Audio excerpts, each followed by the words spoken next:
welcome to the Arise Coaching Hour. We are back at a bit of a technical difficulty, but I'd love to have you join in. Let me know where you are. I want to make this as community focused as possible. And one of the reasons I do this is to bless other women on. Oh, oops, my YouTube picked up there. So I have loved working with women entrepreneurs for over 20 years. Wow. So here we go. All right. So let's just jump right into this. And this is what we're doing right now is on Tuesdays, I have a Bible study on biblical leaders. And we talked about Adam this past week and his leadership story. And so today we're going to talk about passive leadership and really encouraging you to lead boldly.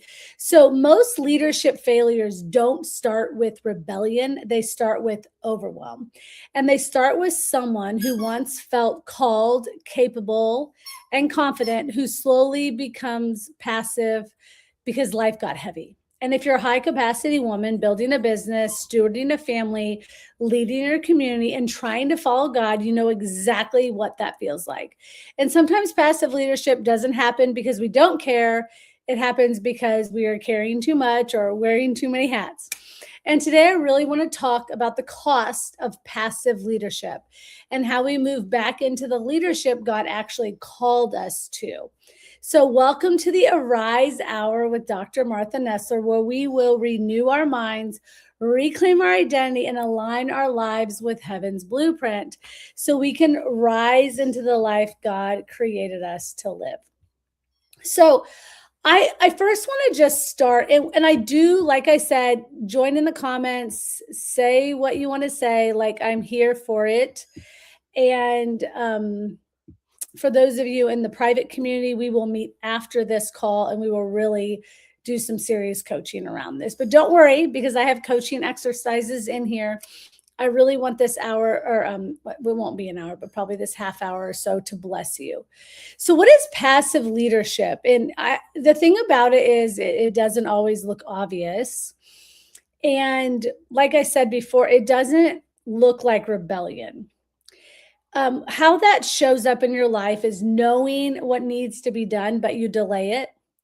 You feel completely overwhelmed with all the things to do. And so you withdraw from decision making.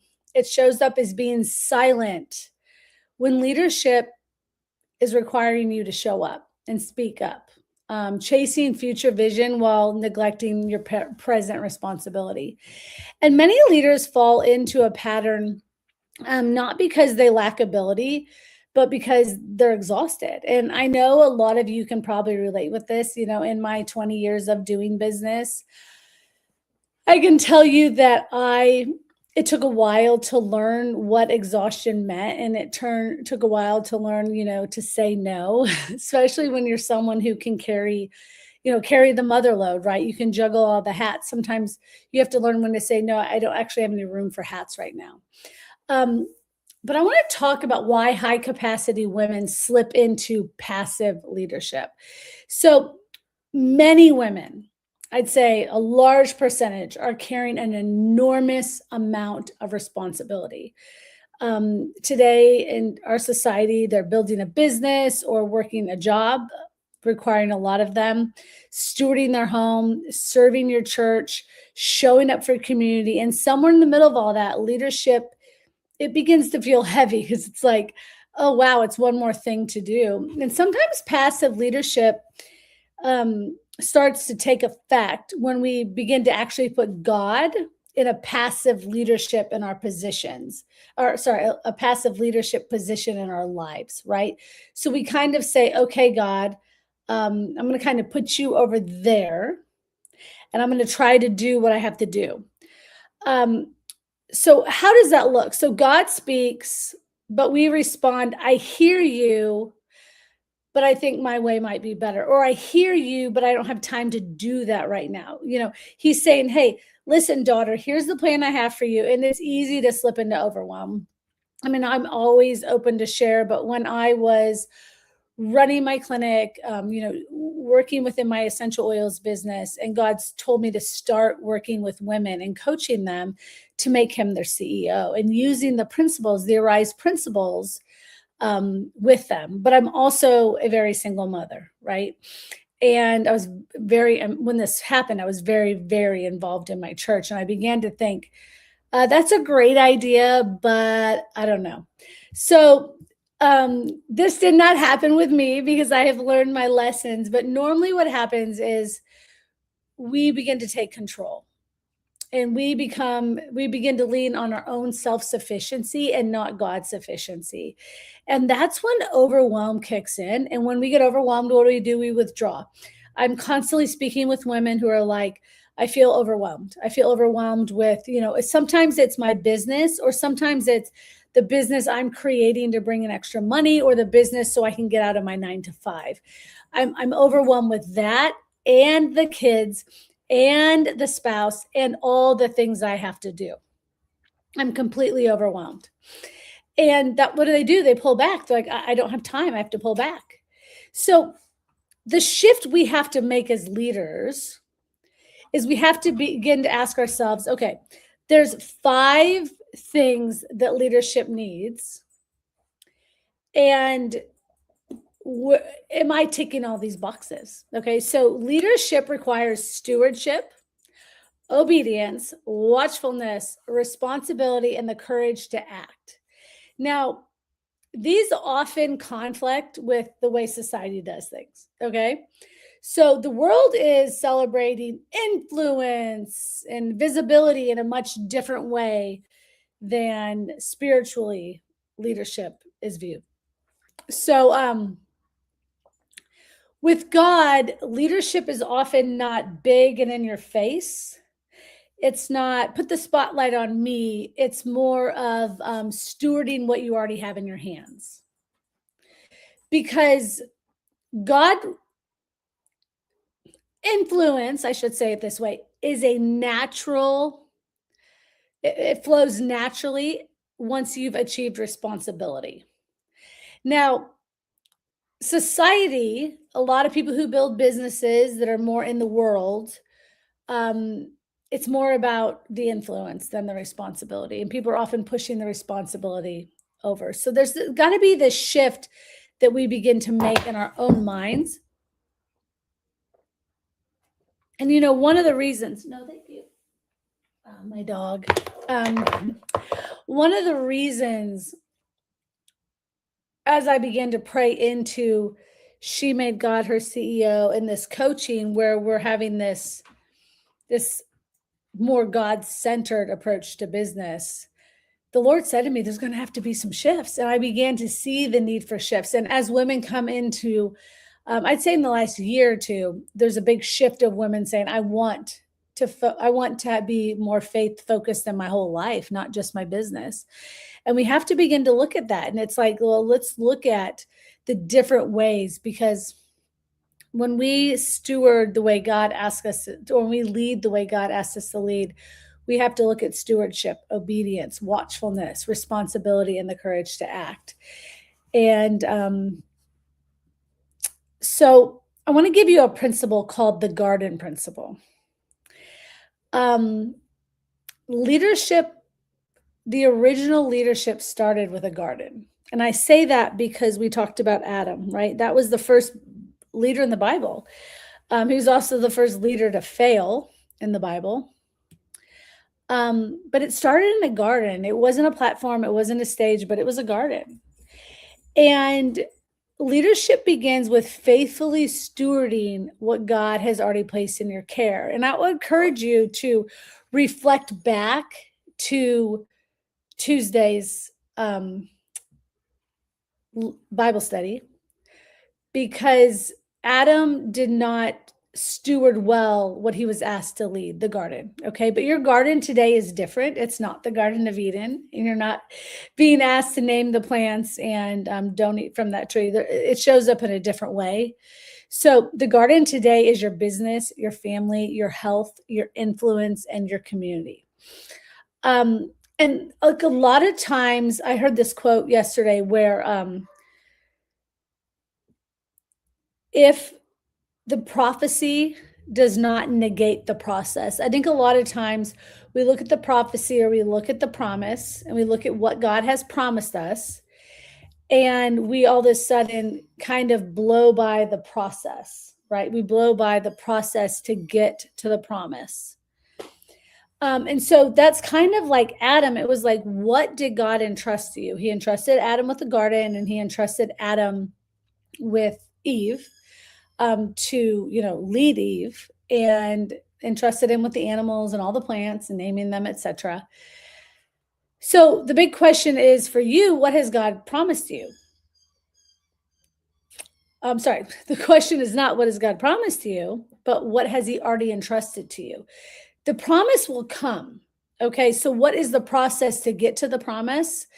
It's stewarding what you have. It's having discipline. It's being obedient in the little thing God asks you to do.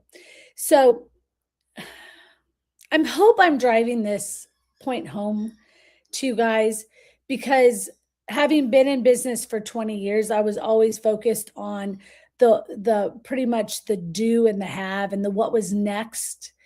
And when I made this shift from the do and the have to the be, and who do I have to be, everything changed in my life. And now it's not for me. And that happened before I've always been saved by Jesus. But when I made him the Lord of my life, another shift had to happen. It's not just who do I need to be? Who does the Lord need me to be to fulfill this calling or this purpose? Who does he need me to be in order to do the things he's called me to do, right? And so a big lesson I've had to learn is I do often want to chase the promise. I want to chase the things God's promised me, because if you know the Bible and you've read the Bible, I love the Bible, of all the things of abundance and joy and all the things that are promised to us. But what about the things God's actually giving you right now? How are you stewarding them? Well, I said to my daughter the other day, we got home and we came home to mice in our home and a chipmunk. We were gone for 2 months and it was cold. So apparently the mice and the chipmunks, we'll just move in. It was wild. Anyways, I can't even go there. But her room's a mess. It's because we had to kind of take everything out and go through, and we haven't put it all back. And I said, but we have to look at this because we have to steward it well. And God promises us that we will have a life of abundance, but we have to steward the things he gives us well. And so I want to take you through some coaching reflection questions and a coaching exercise. So maybe grab a pen and paper, or, come back to this as many times as you'd like. But I really want you to ask yourself 3 questions. 1, where might I be staying silent when leadership is required? Like, where are you staying silent, but God is asking you to lead? The next question is, what has God entrusted to me right now that I may not be stewarding fully? And am I chasing a future vision while neglecting present responsibility? Where might I be putting God in a passive leadership position in my life? And then what fear, overwhelm, or past experience might be causing me to withdraw from leadership? And this is a big one. This is why in my 3 things, healing, wholeness, and purpose, to become a God-centered leader, healing, like, you have to heal from your past. And so many people are not healing from their past, and their past has allowed them to slip into passiveness in their life, the way they lead their home, the way they lead their children, the way they lead their business, the way they lead their relationships and their community. And because their past, they're looking at it through this really narrow lens. They're looking at it through the view that they have. And, the view that we have often comes from our mother, our father, our teacher, our preacher. It doesn't even come from God, right? So when I work with women on really breaking the hold the past has on you, there's a freedom that comes with that. So this question right here, what fear, overwhelm, or past experiences might be causing me to withdraw from leadership? And if that resonates, definitely reach out, pop in the free community. There's a link in my bio. But the other coaching exercise I want to take you through real quick, because I don't want to keep you guys forever, although it would be fun, right? If we constantly did this forever. And those of you joining, I'm so glad you're on. Um, Write down 3 to 5 areas of life that God has entrusted you to show up as a leader. And examples might be, and they're going to be different for everyone because we all have a different dynamic, a different, family, like a different life. We're all in different countries. But my business, my family, my health, my calling, my leadership influence. And then I want you to ask yourself, and I want you to get clear, and you can actually do that for like all those 5 areas if you can't think of another one. Um, it's like, how am I actively stewarding this? How am I actively a part of it? Or are you kind of passive, hoping it all works out? I was having this conversation with my bonus mom, my dad's wife, Elaine, about my daughter. She eats anything. Like the other night, we had pate, sauerkraut, some leftover steak, some microgreens, some zucchini and carrots. And my parents are always blown away at how well she eats. Well, guess what? I had to be active in that. I had to actively make sure that she was introduced to foods. I had to always make sure that I introduced her to new things. And when she said, "Oh, I don't know about that," I said, "Well, we're going to try it. We always try new things. We try the new foods that are out there and see if we like them." And I had to really be active at stewarding raising my daughter and stewarding my daughter's health. I've had to be really active in stewarding my own health, right? I just have had 4 days here where I've just pulled back from like anything inflammatory. I kind of got into sweets when we were home with my grandma, taking care of my grandma for 2 months. People were bringing things by, and someone would drive by the coffee shop on the way home and grab a gluten-free treat. And so I've had to really look at, how am I stewarding my health? And these are things we talk about in the She Made God Her community, because these are really pillars of who we are. But leadership, it's not complicated, you guys. It does require responsibility. So the question I want to leave you with today is, where might God be inviting you to move from passive leadership into active leadership? And if you're ready to step into the leadership God has placed on your life, comment or rise below. And when you do, I will send you the link to join my free community, where we continue these conversations about leadership, faith, identity, and purpose. And if this coaching session encouraged you, make sure you subscribe so you don't miss the next episode in our leadership formation series. And make sure you like this video so I know what you like and I can make more content like that. So I loved having you here, and I will see you next week.